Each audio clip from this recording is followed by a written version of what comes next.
of medical schools, evolutionary medicine. Do you ever foresee that clinicians in a clinical psychology program would have as part of their training to take courses in evolutionary behavioral sciences and evolutionary psychology? So not that it's just sort of infused in the manner that you mentioned when you discuss addiction, but really it becomes part of the fundamental training that you receive as a clinician. Do you see that ever happening?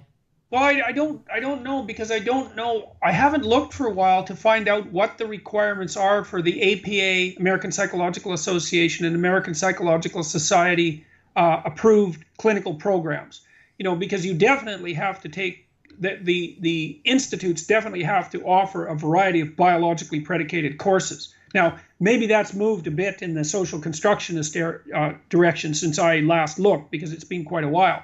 But I can't see any reason why that wouldn't happen, except for the continual pernicious effect of the social constructionist / sociologist types, and they're definitely invading the clinical practices as rapidly as they can. People like Daryl Wing Su, that guy. You should know about him. He's the microaggression guy. Oh, right, yes, he's at Columbia. Oh, yeah. Is he? I read his book, man. He is a whiny, reprehensible, pathetic little man. And but tell us what you really think. Yeah, well, his capacity to think scientifically is marked by its absence. I would say that. I've rarely read a more resentful book in my entire life. Wow. So I think he is a blight on the academic. He's the Asian gentleman, right? Yeah. Yeah. Okay. I think I know you. The poor pressed professor. I saw, I think, one YouTube clip where he was speaking, but I haven't read any of his stuff. Yeah, okay, well, so I read his book on microaggressions, but I can't see any reason why that wouldn't happen, and it's certainly the case that plenty of the scientifically oriented clinical psychologists are very interested in that sort of thing. So, I see the next wave of really important evolutionary psychological work. I mean, the basic stuff is always going to be there, the mate preferences and so on. But how many more studies can we do on the importance of facial symmetry as a marker of phenotypic quality, or so all that's been done, right? So I've argued that one of the areas that's most prone to fertile endeavors at this point is to open up practical applied field using the evolutionary lens. So in the same way that I'm doing it in the context of the business school, in the same way that Randy Nesse is doing it in the context of the medical curriculum, I see the evolutionary lens being applied to the study of law, right? I mean, you can't really develop and understand legal systems without understanding human nature properly. Public policy. There's even guys who apply it in architecture, in agriculture, and we talked earlier about in knowledge. So there are all sorts of places where you typically might not think intuitively that evolutionary psychology might be relevant, where it might actually go and infiltrate those fields. So rather than having the I'm doing the same thing with an evolutionary approach to the biblical stories. Beautiful. and to mythological stories. Exactly. Yeah, I mean it's fundamental Darwinist doctrine that the central tenet of biological science is evolution. It's like I view human beings as 3.5 billion years old. Right. And so there's just no messing around with that sort of time frame. And I know, for example, I've written a little bit about this in the book I'm going to publish in January. This is a really funny thing. That essentially antidepressants work on lobsters. Is that right? I didn't know that. You bet. Well, so it turns out that the serotonin system mediates dominance and submission in lobsters just like it does in people.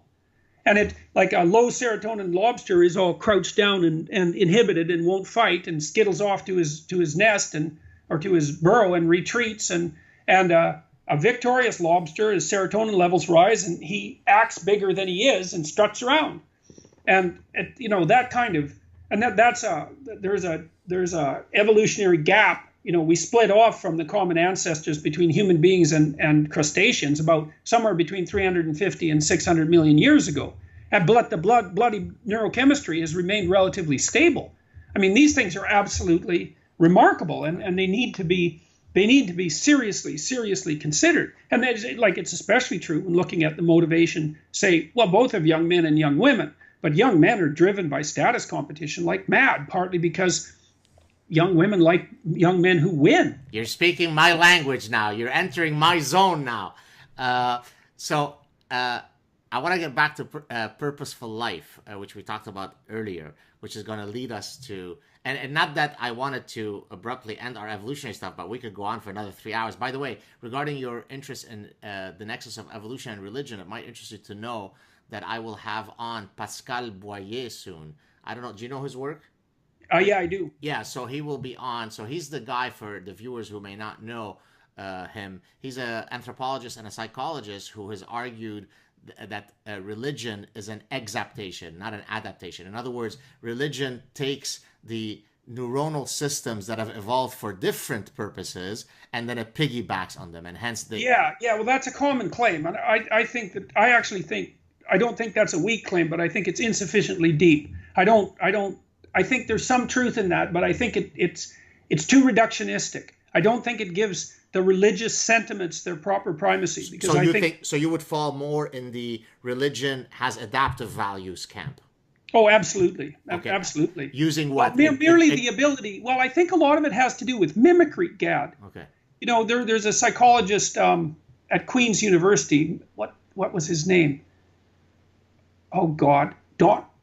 Merlin Donald. Yeah, he wrote a couple of nice books on imitation, like Jean Piaget, you know, on the importance of imitation in human cognitive adaptation. And these people view language as just a variant of imitation, because obviously we're imitating each other when we use language because we use the same words. But, you know, the idea there was, well, imitate the admirable. Well, right there you have the genesis of religious ideation. You know, imitate the admirable. Okay. Extract out the central features of admirable. Well, you do that over thousands of years. That's where you get heroes. That's where you get mythological heroes. And it's to some degree eventually where you get like messianic gods. It's that which should be imitated as such. It's fundamental, man. It's deeply fundamental. Now, Go ahead. Well, that doesn't say anything about the metaphysical claims. And I'm unwilling to put the metaphysical claims aside, because I know the psychedelic literature, for example, and there's a large literature on mystical experience. I mean, you can reliably induce profound religious experiences in people with psilocybin mushrooms, and they're not bloody trivial. Those experiences change people's lives. They change their neurochemistry. They produce a 1 standard deviation increase in trait openness a year later after a single mystical experience.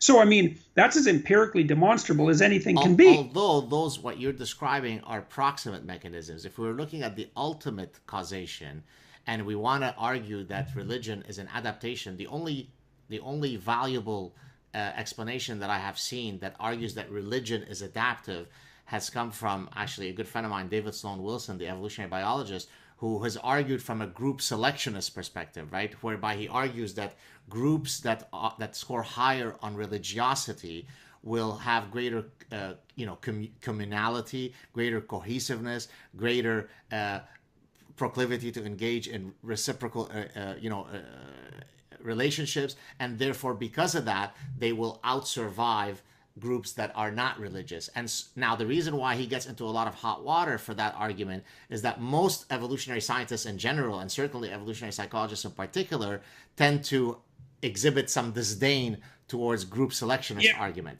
Yeah. So well, do you have another adaptive argument beyond this one? Oh, yeah. I can give you a very, very rapid account for the individual utility of religious ideation. Okay. Look, I mean, I'll give you the 2-minute version. It's only taken me about 30 years to figure this out. Okay, so imagine this. Imagine that we know that human females are sexually selective, voluntarily. That distinguishes them from chimpanzees. Yep. Okay, because the chimp females will mate with the dominant males, but only because the dominants chase the subordinates away. Because they'll mate indiscriminately otherwise. Whereas human females are choosy. We know that. Okay, now, think about it this way. Male dominance hierarchy. Now, imagine not the male dominance hierarchy. Imagine the set of all possible male dominance hierarchies. Okay, now imagine that there's a mode of being that increases the probability that a person will ascend any one of the possible set of male dominance hierarchies. Okay, consider that the admirable individual.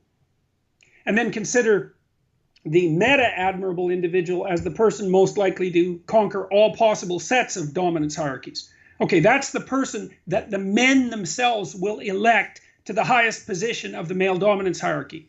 They preferentially leave more offspring, like way more. And so to me, that's part of the basis of the emergence of religious abstraction, is that there's a moral ideal that characterizes the set of qualities that on average will raise you up to the top of male dominance hierarchies. And the idea that that's power and brutality, which is kind of the postmodernist, let's say, feminist idea, that's just incorrect.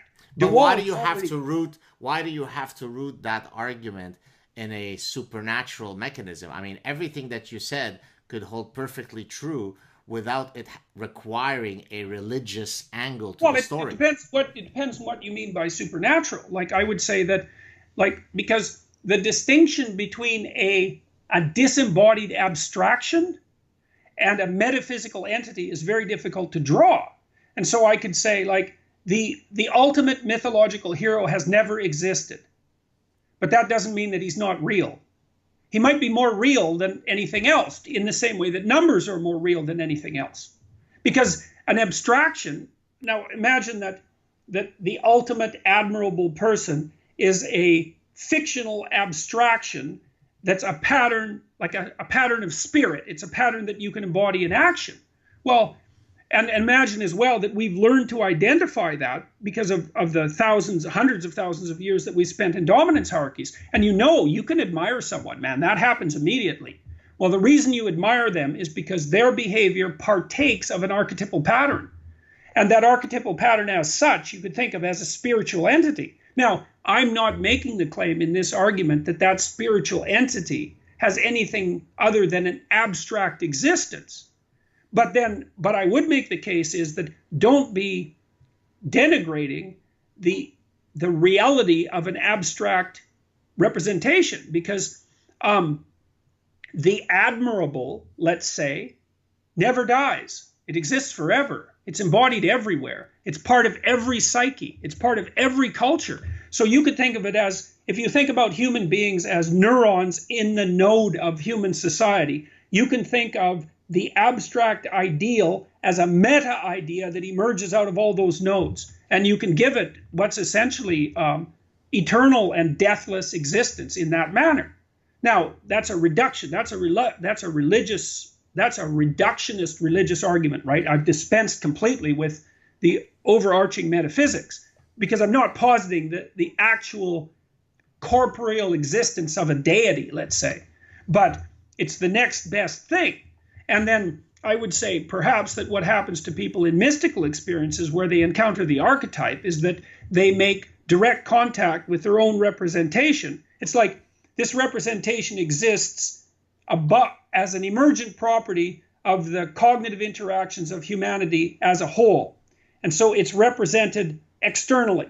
But then the brain, the individual brain, can represent that kind of microcosmically in some sense as part of its own structure, which is why even 3 or 4-year-old children can watch a complex movie like a Disney movie, immediately pick out the hero and become entranced by it. And so, well, I'll leave it at that. And that's not the whole set of ideas. I think round 3 of our conversation, we're going to have a discussion strictly on evolution and religion. That would be a very fruitful conversation. That would be a really good, well, because what I'm trying to do, I'm doing these biblical lectures right now that you may or may not know about. I'm doing the 3rd one tonight, but good. Like I'm starting from a particular methodology, and the methodology is I'm going to make an account for the evolutionary emergence of religious ideas as adaptive structures with no metaphysical presuppositions whatsoever, while simultaneously not eradicating the possibility of an additional metaphysical substrate, because there are things about the nature of human experience that we do not understand at all. And I would say, for example, I do not believe, A, that we understand anything about consciousness, and B, I don't think we understand anything about psychedelics. Those things are seriously weird. And they're weird they're so weird that when we first encountered them in the 1960s, we instantly made them illegal. We wouldn't even let scientists study them. We were more afraid of those things than the Catholics were afraid of Galileo. Right. Are you familiar with Laura Betzik, Does that ring a bell?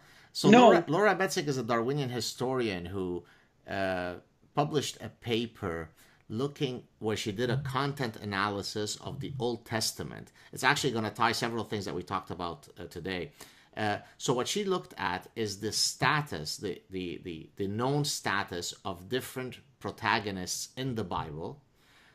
So there might be prophets, there might be generals, there might be kings, there might be slaves, there might be soldiers, and so on. And then she looked at how many women were ascribed to them. Like, in other words, this guy has 12 wives or 12 sexual concubines. And not surprisingly, she replicated the general phenomenon that both you and I are very familiar with, which is with greater status accrue greater access to sexual opportunities with women. And so I think so after we get off, I'll send you a copy of the paper, because I think that fits very nicely within what you're talking about. So you think two things is, first of all, the male dominance hierarchy is an election mechanism for sexual, for reproductive success. Right. And it isn't power, it's election. The men get together and they say, this is the best of the men. And they do that. So Franz de Waal looked at the emergence of chimpanzee dominance hierarchies in the males. It's not power and brutality, too unstable. Because if you're a brutal chimp dictator, then two of your compatriots who hate you can take you out. And they do that all the time. And of course, that happens in human societies. The more stable chimp rulers are very reciprocal in their interactions with other males and with the women and the children. Right. And that's a major finding, man. That's a killer finding, because it partially demolishes the notion that it's power that produces a hierarchy of authority, which is the postmodernist claim. It's like, no, it isn't, man. It's competence. Listen, one of the key mating preferences, of both men and women, that's considered a necessity, is intelligence, right? And of course, intelligence is heritable and so on. So yes, to some extent, having brawn might be attractive from a woman's perspective when shopping for good genes in a short-term mating context. But the absolute necessity that almost all women will agree on is that the guy be intelligent. And that's why, by the way, they always say things like, I really love a guy who's funny. Now, the reason why they say that is because humor is actually highly correlated with intelligence. It's a proxy of intelligence, right? Yeah. So yeah. All right. Yeah. Well, and the thing is too, it also may not be so much that women are going after brawn as that they're not going after its opposite. Right. Right. Yes. The wimpy beta guy who's submissive, sucking his thumb in the corner. That's what you're talking about? Yeah, exactly. It's like he's out of the competition because a woman doesn't need another child. Also known as a Canadian senator. Yes. Yeah. I got Jordan Peterson to smile. All right. Last two questions. It's funny because, I've had the last 7 months have been, let's call them tumultuous, and I've been very serious in most of my public experiences. But, the people who know me, it's like, I'm a ridiculously playful person, and I'm always joking and laughing. I wouldn't say always, because I do have some. It's the facial grimace that you have that looks kind of implacable, you look very stern, very serious.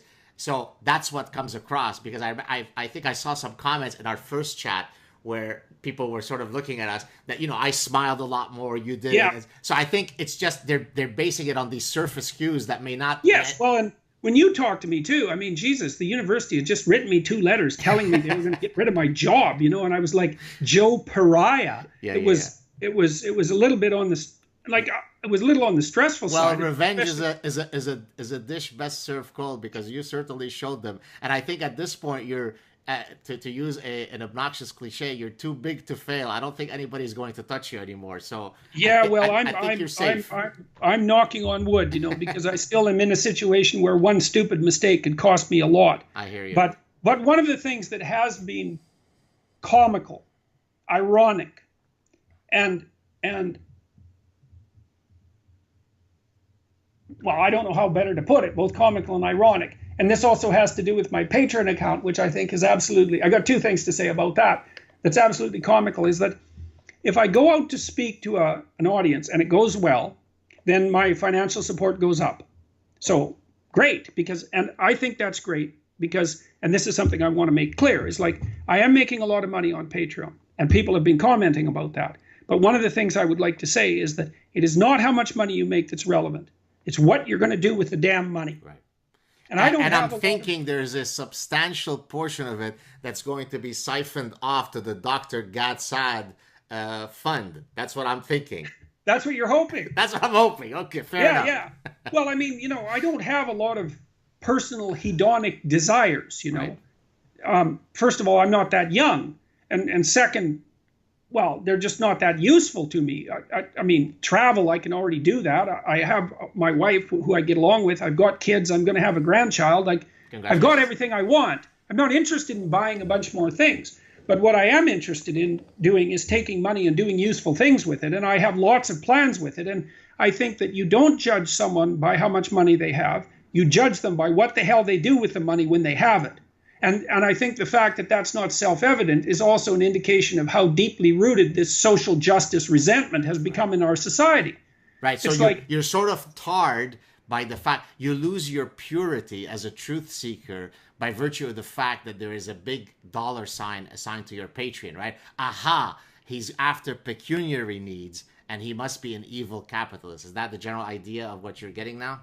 Yes, well, yes, exactly. And I would also say I have absolutely no problem with being a capitalist. So if people want to accuse me of that, no problem. I have a business, and that does the self-authoring programs, among other things. And I'm very happy about that. We've helped thousands of people sort their lives out, and we've done it in a manner that's profitable so that we can continue to make things that are going to help people make their lives better. And we have lots of plans for that, and I've been doing it for 20 years, and I have absolutely no regrets or shame, quite the contrary, about any of that. And it is definitely the case that my partners and I are fundamentally motivated by producing broad-scale psychological interventions that extend our clinical ability to large sections of the population at low cost. That's fun. That's interesting, man. And we're going to make money doing it because we have to support the infrastructure. We want to hire people to make more of the same products. And because the money also enables us to envision doing other useful things, like the YouTube videos. And one of the things I want to do, and we'll talk about this at some point, is, for example, I've started to become interested in the idea of doing a well-developed series on the 100 greatest books of the Western canon and putting that on YouTube. It's like, Jesus, why not do that? That's such an exciting idea. And there'll be some production costs associated with that.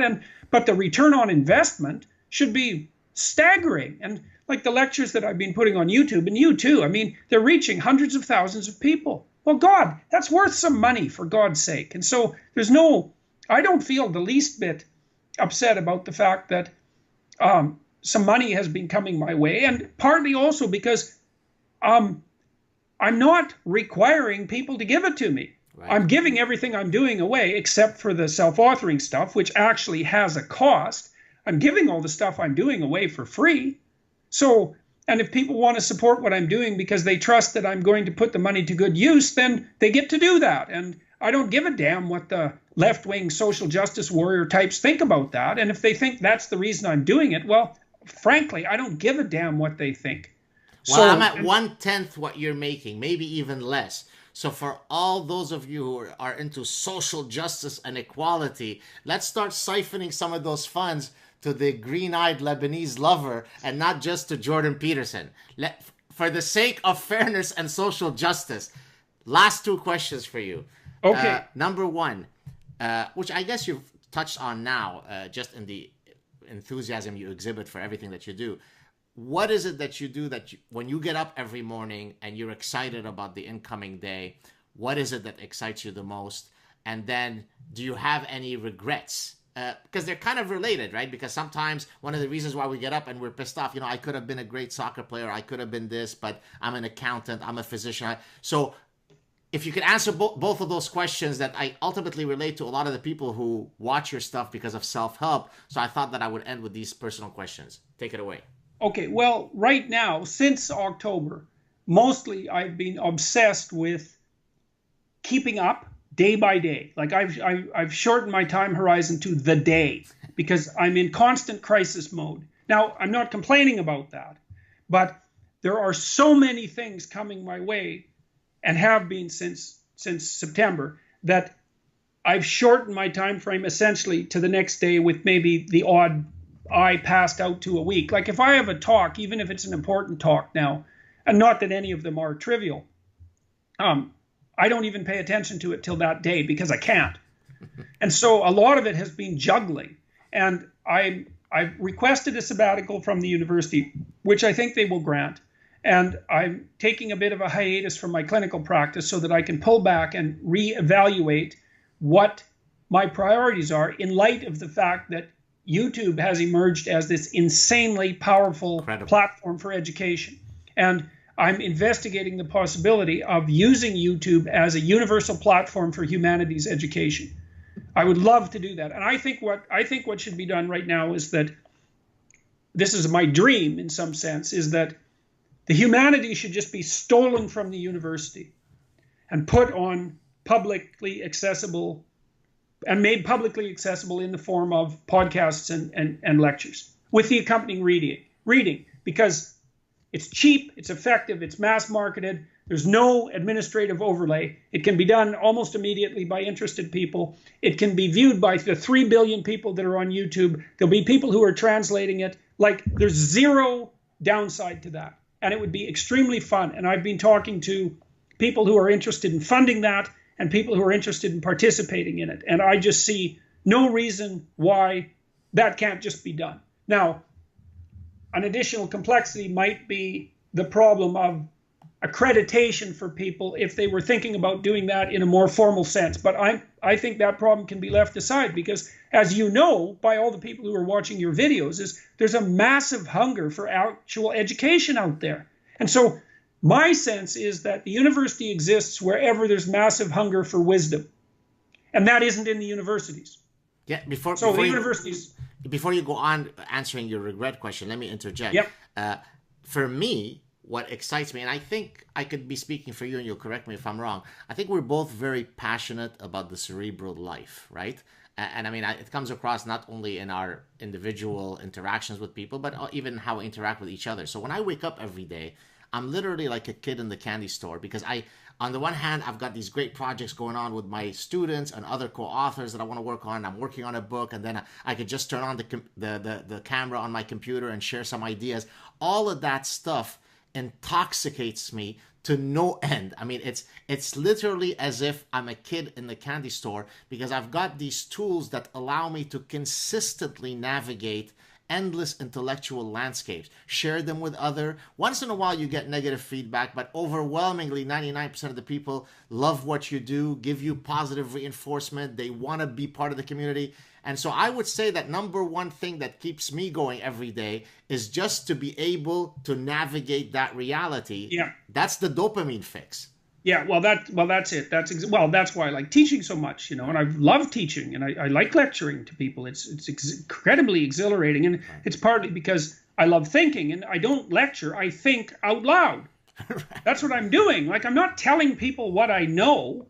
I'm trying to figure out new things in a discussion, you know, and so that's and people seem to like that, and so hooray, you know, and I mean, I feel extraordinarily fortunate for the opportunities that I've had throughout my entire life. I mean, I've been overwhelmed for the last while, and that's been, well, for a variety of reasons, some of which are health related, which I seem to be climbing back on top of, thank God. So, but yeah, I mean, generally, I feel exactly the same way you do, which is, oh my God, I've got 50 ridiculously interesting things to do today. You know, I hope I can do them credibly. I mean, I think I worry maybe a bit more than you do.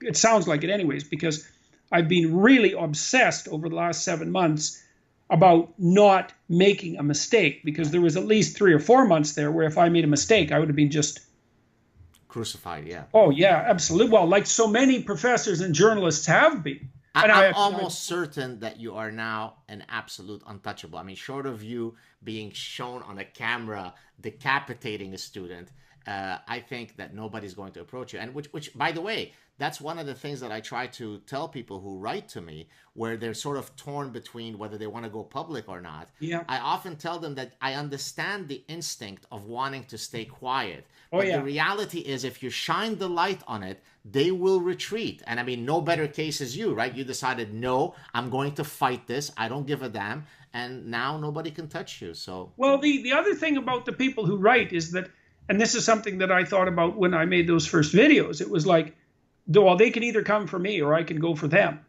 Those are the options. Right. There's no conflict option here. Right. And so I thought and I know this is a mythological trope as well. If the dragon comes to your house, it eats you. You're not prepared. It comes at night. It comes when you're weak and sick. It comes when you're when you're stressed and preoccupied. That's when the dragon shows up at your door. What you do instead is you prepare yourself and you put yourself in good shape and you get your damn armor on and you train and practice, and then you go and find it when it's least prepared. And then it's still dangerous, but at least there's the possibility that you might win. In the first case, you lose. And you can see that. That just happens. And the other thing I've learned is do not apologize to the mob that is attacking you. Yeah, I That's hear you. That's a bad idea. Any regrets? And then we could talk about any other projects that you'd like to promote. Any regrets? Well, I mentioned at one point that I regretted calling the MGTOW guys pathetic weasels. Oh, that's more microscopic. Any life regrets? Any big? Before you answer that, I want to point folks to some very interesting research, actually by one of my former professors at Cornell, the psychologist Tom Gilovich, where he looked at the psychology of regret both from a action versus inaction perspective. Right? You could either regret because you've done something, or you could regret for not. And it turns out that more people regret things that they haven't done. Yes. So. In your case, if you had to identify that one regret in your life, what would it be? And hopefully you could share it with us. Well, my life has been so fortunate that and I've had so many. I'm not going to call them privileges because that word has been, being tossed into the same pit as empowerment, right? Which is a word I just absolutely hate. But I've been ridiculously fortunate in my life, and I've had these remarkable opportunities, and I think I've done a pretty good job of pursuing them. I mean, when I was at Harvard, I had a chance at one point to make a case to be kept as a tenured professor, and I was going to make the case for that on the basis of that book I wrote called Maps of Meaning, which I think I could have made a case for being kept on the basis of that book. It would have been difficult because it was a strange book, but I had supporters and it would have been a battle. But I have some problems with mood regulation, because I have periods of depression. And unfortunately, at the time when I should have been prepared to engage in that battle, I didn't have the presence of mind, let's say, and the clarity of mind necessary to make the case properly. And I've regretted that. Although I don't really see what I could have done about it, because I've done everything I can possibly think of to attempt to rectify this mood disorder, which seems to be very prevalent in my family, for example. And, we've been working on getting rid of it for multiple generations, I would say, with increasing success. Other regrets? You want me to tell you mine? Sure. So my biggest regret in life, maybe my only one, is that I always knew that there were two things that I was interested in life. I was a very, very good soccer player, and I was very much into my studies. I knew that I would be a professional soccer player and that one day I would be a professor. I didn't know when I was a kid professor of what, but I knew that, I was into athletics, specifically soccer. I was into my books. The soccer career went about as far as it could go in Canada in the early 80s. Then I had some really devastating injuries. I didn't really grow up in a familial environment that supported these kinds of pursuits. And so my biggest regret is that my soccer career never materialized to what I had hoped it would. Short of that, I have no regrets. Or as we say in French from the famous song, je ne regrette rien. I don't regret anything. Right. So there you go. So I guess... Yeah, well, I think I have too many opportunities and positive things. I have a really good family. Right. You mean your nuclear family or Yeah, my parents, my siblings, my extended family, my kids, they're... Now that cracks me up. Well, I guess they've been so supportive over the last year or two, you know, that's really been remarkable. So I'm ridiculously blessed on that dimension. And I've worked with great people, and I know a lot of people that I really respect and admire, and I've had overwhelming public support for the last Right. year. That's just, I just don't even know what to make of it. It's just, and I think that's partly why. Well, I'm in a state of surreal existence, I think, because I just don't know how to process Well, what's happened over the last seven months. I'll tell you this: you are a highly deserving of all the accolades that you have, and it's a pleasure and an honor to know you, and I hope that we could continue developing our friendship and also continuing these incredible conversations, because I could tell you, by far, you've been the most popular guest on my show. I think you're at least 100,000 views more than the next guy. And so it's a real pleasure for me to talk to Yeah, you. that Pareto distribution is working for me, man. Although, Yeah, well, and we had talked about a free speech summit, and that sort of. Thank you. Let me talk about this. Okay, thank you for bringing it up. So we had discussed the Freedom Summit the last time that we had chatted on my show. And then since I think I mentioned it once, maybe publicly, maybe at the Canadian Senate, actually. So let me mention it here. So the difficulty that arose at Concordia is that I was hoping to use my chaired professorship money to fund this event, where I would invite 7, 8, 9 of the most famous people who are fighting on the things that matter to us. And then some, administrator decided that no, he would not allow me to use those funds. Instead, I could only use those funds for my evolutionary research, which of course I view it as quite suspicious, but ultimately that's where it has stagnated. And I know that in our private conversations, you and I have discussed ways by which we could, of course, still hold the Freedom Summit, but look for alternate ways to raise. Well, we could try crowdfunding it. We could, and listen, anything that involves you asking for money is going to bring a lot of money. So I'm set, man. I just look. Why don't you do this? Why don't you prepare a budget? Okay. It shouldn't cost that much. I would say probably $20,000 and we're set, right? Because basically it's to invite the people, so it's their flight and it's their hotel and it's maybe some per diem. And if you're bringing 7, 8 people, if it costs $2,000 a pop, you're talking about $15,000 to $20,000. Yeah, well, exactly, and we can put it on YouTube. People are going to watch it. Exactly. So why don't you maybe do this? Is figure out who you'd really like to invite. Yes. Let's see who we can get that will come. Okay. And then let's crowdfund it. Okay. Beautiful. God, we should be able to raise $20,000. I mean, that's not beyond comprehension. Absolutely. And I also have some money from now. I have to think hard about whether or not this would be appropriate, and perhaps it wouldn't be. But the Rebel Media people crowdfunded for me just for my research, and some of that can be devoted to public education. Perfect. And it's conceivable that this might be a reasonable use of the funds. I have to think that through, because I have to be super careful about how I use that money for obvious reasons. Of course. And I don't want to do it by whim, that's for sure. And I don't want to do it in any way that I would question, or that anyone else who's reasonable would question.